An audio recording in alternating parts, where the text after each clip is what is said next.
ውይይቱን ለመጀመር እንግዲህ እንደ መግቢያ ሐሳብ እንዲሆነን ከቄስ ኤልያስ ሽባባው እጀምራለሁ።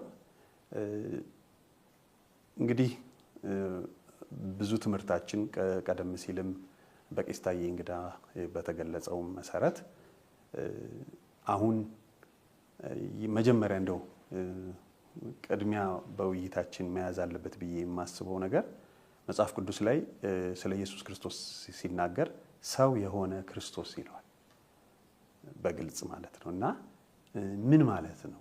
ከመጽሐፍ ቅዱስ አኳያ ይሄ ነገር እንዴት ይታያል? ሰው የሆነ ክርስቶስ ማለት ምን ማለት ነው የሚለውን ነገር መጀመሪያ ላስቀድም፣ ላንተ እድሉን ላንተ ሰጣለሁ። አመሰግናለሁ ወንድም ወሰነ። በአንደኛ ጢሞቴዎስ ምዕራፍ 2 ቁጥር 5 ላይ ካለ ክፍል ነው ጥያቄው የቀረበውና ክፍሉን አስቀድሜ ከመጽሐፍ ቅዱስ ባነብ መልካም ነው።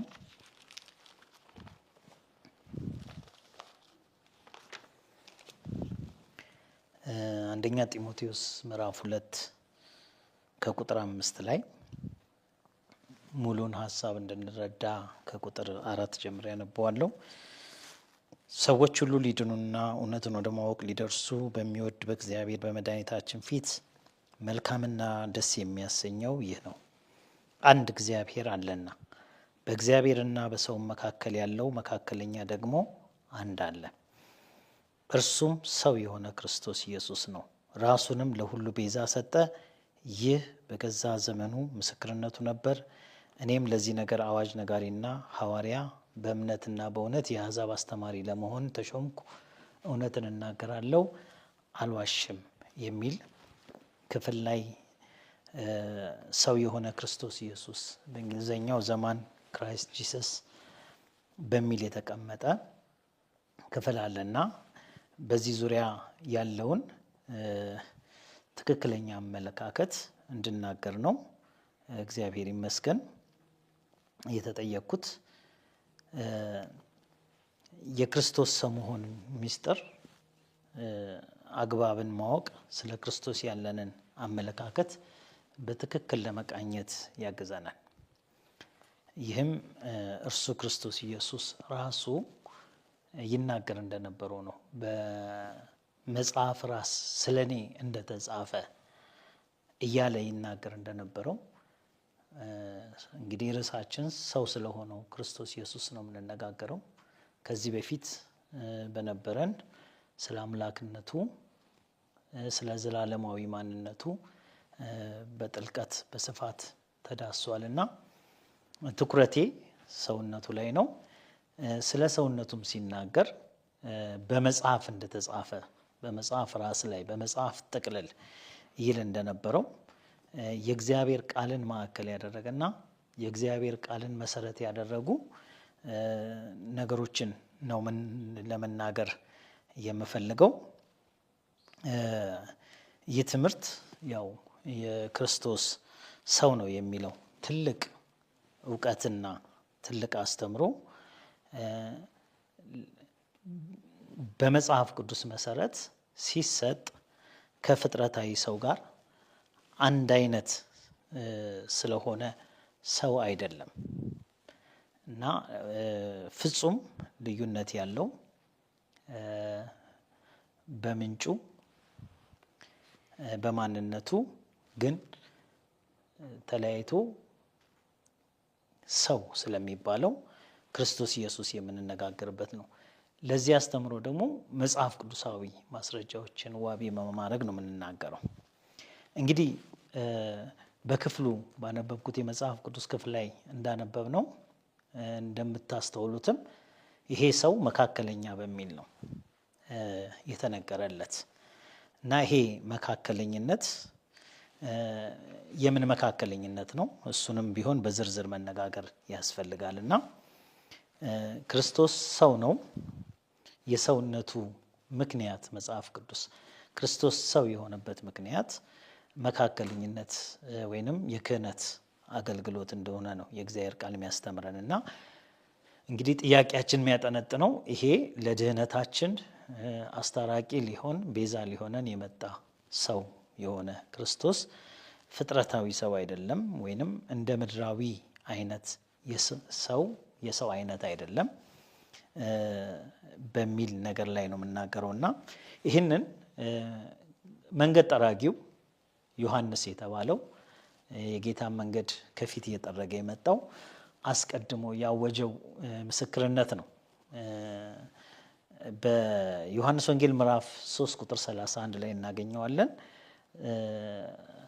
ከላይ የሚመጣው ከሁሉ በላይ ነው፣ ከምድር የሚሆነው የምድር ነው፣ የምድሩን ይናገራል። ከሰማይ የሚመጣው ከሁሉ በላይ ነው እያለ በመናገር ነው መንገድ መጥረግ የጀመረውና ይህ የበላይነት ነው። እንግዲህ የመካከለኝነቱ ስፍራ በመካከላችን የቆመ በሰዎች መካከል ወይንም በፍጥረታዊ በምድራዊ ሰዎች መካከል የተገኘ ሳይሆን ከነሱ እጅግ ከፍ ያለና የላቀ መሆኑ መካድ የለበትም ማለት ነው። ስለዚህ ይህንን ነገር አጥማቂው ዮሐንስ እያወጀ ሲመጣ የክርስቶስን መላቅ እያሳየ እሱ ደግሞ ፍጥረታዊውን ሰው አሮጌውን አዳም ወክሎ ማነስን እያሳየን የመጣው። በንግግሩም ምን ይል ነበረ? እኔ ላንስ ይገባኛል አለ፣ እሱ ግን ሊልቅ ይገባዋል አለ። እንግዲህ ፍጥረታዊ ከሆኑ ሰዎች ወይንም ከመሬታዊ ነው የሚለው ፍጥረታዊ የሚለውን የመጽሐፍ ቅዱስ ቋንቋ ወይንም ደግሞ ከአዳም ውላጆች መካከል ከሴት ከተወለዱት ውስጥ ከመጥምቁ ዮሐንስ በላይ የተነሳ ትልቅ ሰው የለም። እንግዲህ ትልቅ ተብሎ ለትልቅነቱ በመጽሐፍ ቅዱስ ላይ ምስክር ያለው አጥማቂው ዮሐንስ አንሶ ክርስቶስ የላቀበት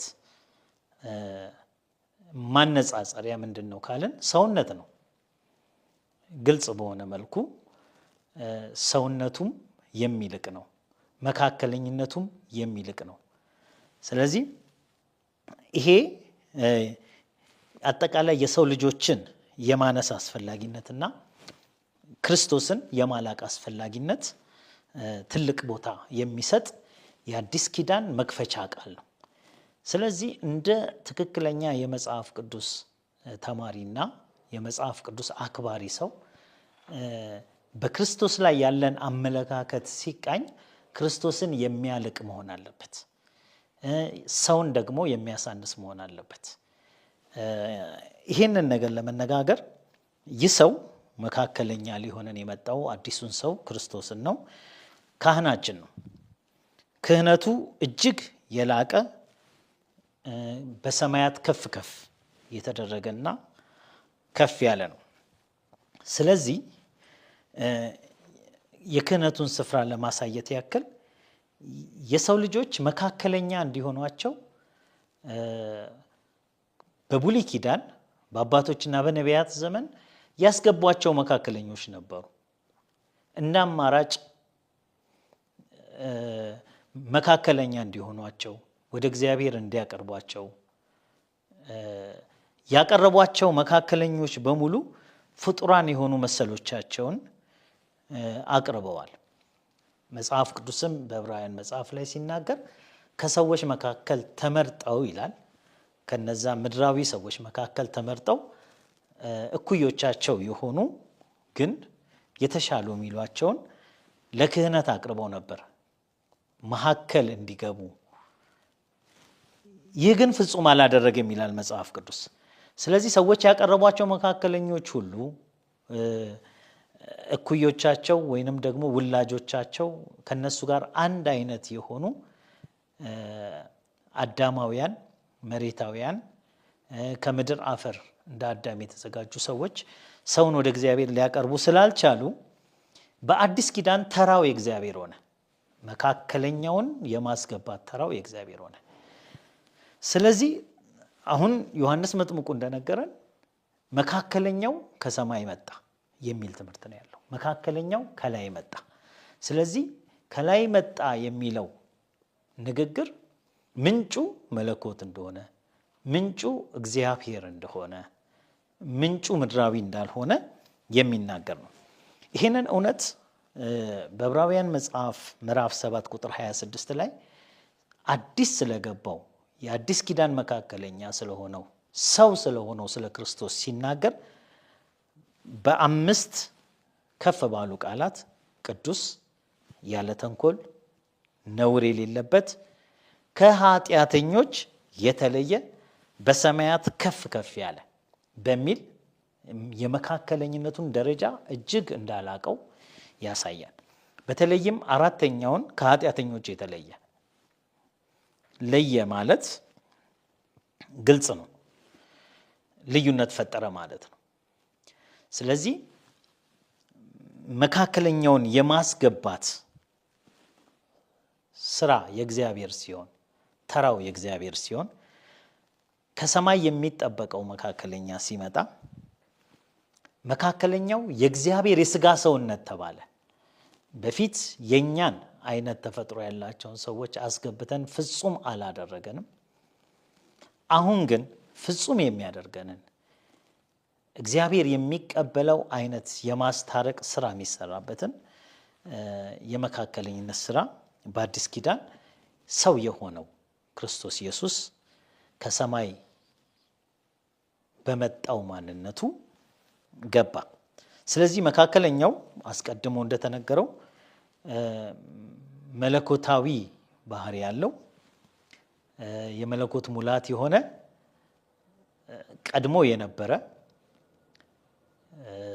ቀድሞ የነበረበት ማንነት ግን ዘላለማዊ አምላክነት የሆነ እንደሆነ ባለፉት ትምህርቶች አይተናል። ይሄ መለኮት በስጋ ሲገለጥ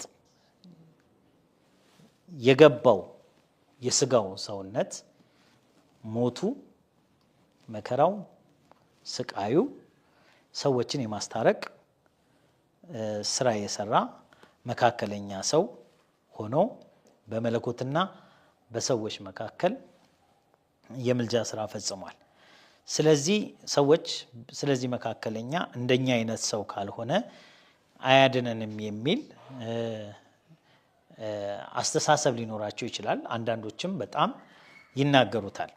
ይሄ እንግዲህ ስህተት የሚሆነው የሰው መካከለኝነት ዘመን አብቅቷል፣ ስለዚህ መካከለኛውን እግዚአብሔር አስገብቷል በሚለው እስካሁን እየተናገርኳቸው በመጣሁት ነገሮች ናቸው። ስለዚህ አሁን የሰው ምኞት የሆኑ የተቀቡ የቀረቡ ሁሉ እግዚአብሔር አልተቀበላቸውም።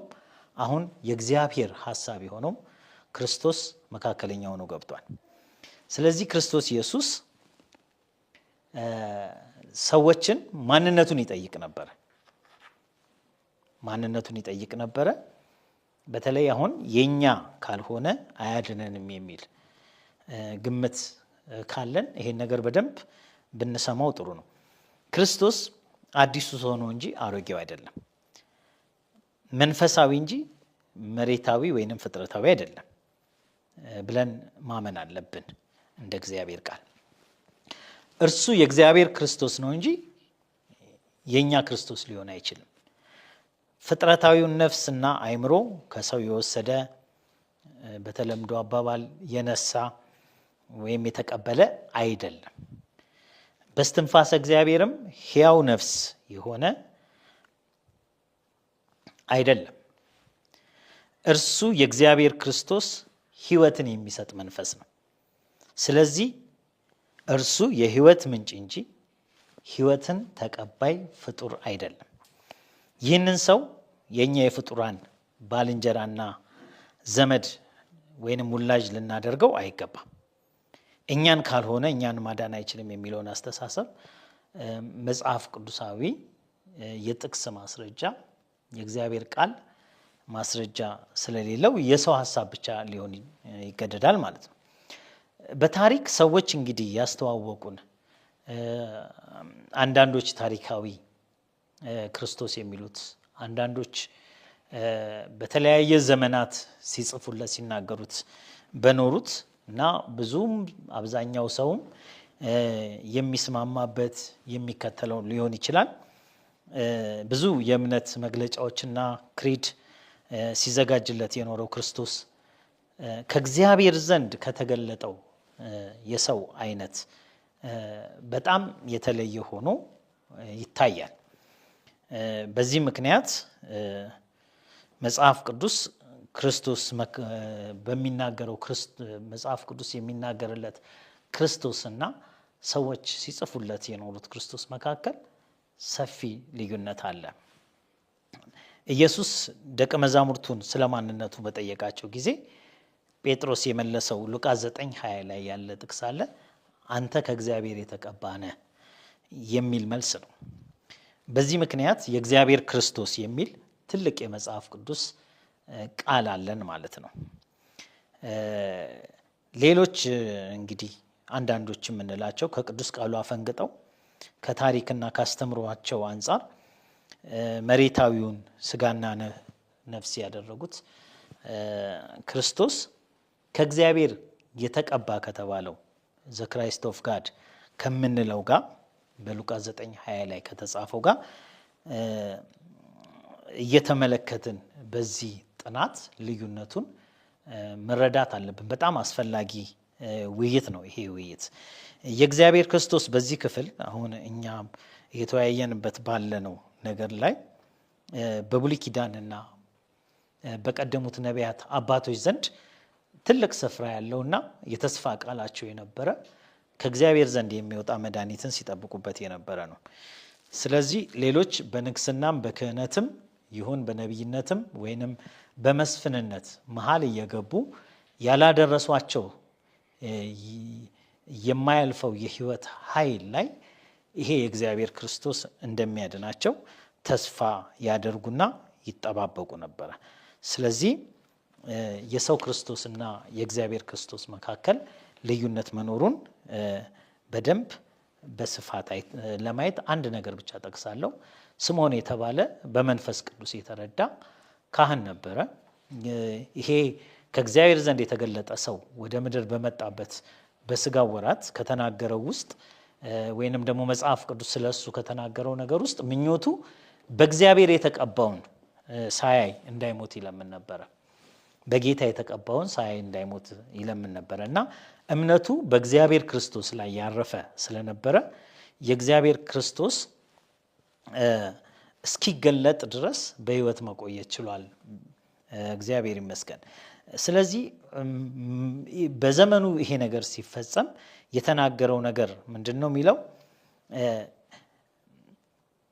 በሰው ሁሉ ፊት ያዘጋጀኸው ማዳንህ የሚል ወይንም መቤዠትህ የእግዚአብሔር የራሱ የማዳን ስራና መቤዠት እንደሆነ ገብቶት አይኖቼ በሰው ሁሉ ፊት ያዘጋጀውን ማዳንን አዩ አለና ትንቢት ተናገረ። ያ የተናገረው ትንቢት የሚያርፈው ምን ላይ ነው?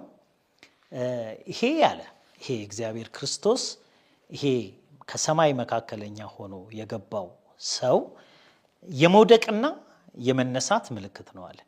ስለዚህ በእምነት አስተሳሰብ ወይንም በሃይማኖቱ አስተሳሰብ ሰው በእግዚአብሔር ክርስቶስ ላይ ባለው አመለካከት ይነሳል ይወድቃል ማለት ነው። ስለዚህ ይህንን አለማወቅና ይህንን መቃወም ክርስቶስ ምንጩ ከሰማይ መሆኑን መንፈሳዊ መሆኑን አዲስ ሰው ሆኖ መግባቱን መቃወም ይዞት የሚመጣው አደጋ አለ ማለት ነው። ስለዚህ ሰዎች መውደቃቸውንና መነሳታቸውን በክርስቶስ ላይ ባላቸው አመለካከት ማወቅ ይችላሉ። ስለዚህ ያው ምሳሌ 30 ላይ አስቀድሞ እንደተጻፈው የሰው ማስተዋል የተባለው ሰው ማስተዋል ካለበትና ምድር ላይ ሲኖር እንዲገባው ከሚያስፈልግ ትልቅ ዕውቀት ውስጥ የእግዚአብሔር ልጅ ዕውቀት ነው። ስለዚህ ልጁ ማን ነው? ስሙ ማን ነው? የልጁ ስም ማን ነው? በሚል በምሳሌ መጽሐፍ ላይ የተጠየቀውን ጥያቄ የሰው ማስተዋል ሲለው ይህንን አለማወቅ ደግሞ ከሰው ሁሉ ይልቅ ደንቆሮ ነኝ የማላስተውል ነኝ ብሎ ራሱን የሚጠላ ንግግር እስኪናገር ድረስ ቅዱሱን አላወቅኩትም ብሎ ራሱን እስኪጠላ ድረስ ያደረሰው ነው። ስለዚህ ከዚህ የተነሳ ይሄ ርዕስ የእግዚአብሔርን ክርስቶስ ማወቅ የሚባለው ርዕስ በጣም ወሳኝና ሰው ሁሉ ሊያስተውለው የሚገባው ነው።